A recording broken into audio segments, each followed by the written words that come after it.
Sa likod ng mga taludtod. Naririto ako, tahimik, nakatungo. Ginugunita ang araw na unang beses kong inilantad ang kaluluwa ko sa mundo. Sa anyo ng mga salitang matagal nang nakakulong, sa aking kwadernong ako lang ang nakakaalam. Hindi ito gaya ng dati, na ako lang ang saksi sa bawat tuldok, bantas at linyang pilit kong tinahi, habang binubuo ang sarili sa gitna ng katahimikan. Walang takdang oras ang pagsusulat. Dumarating ito gaya ng ulan, bigla, marahas, malambing. Kapag tinamaan ng damdamin, saka ko lang hinahayaang dumaan ang pluma sa bawat peklat ng alaala. Aminado akong hindi ako pinakamahusay. 7 taong gulang pa lang ako, nagsusulat na ako, pero hindi pa marunong umiyak sa harap ng papel.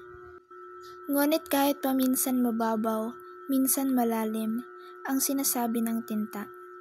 Totoo ito, dahil sinasalamin ito ang bawat piraso ng aking pagkatao, mga panimdim na pilit kong binubuhay sa mga pahina. Mula noon hanggang ngayon, ang pagsusulat ang aking naging sandat at kalasag. Isang espadang nahubog ng luha, ng pag-ibig, ng takot, ng mga pangarap na halos malimot na.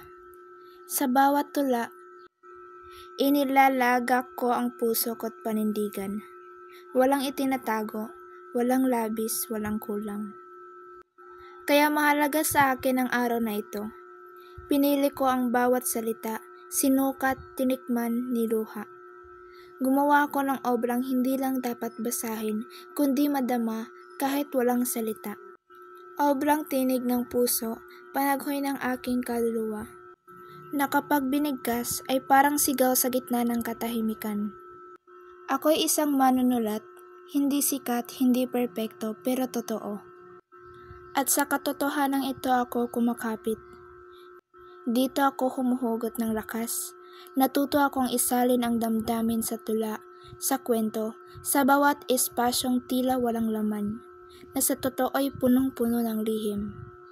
Natanging ako at ang mambabasang handang makinig ang makakaunawa. At habang ako'y may hininga, habang may gumigising na sakit o saya sa umaga, patuloy akong magsusulat. Patuloy kong ibibigay ang sarili, buo, nadurog, nabuo ulit. Sa mga obrang magiging saksi na minsang may taong katulad ko na piniling mabuhay sa pagitan ng mga salita.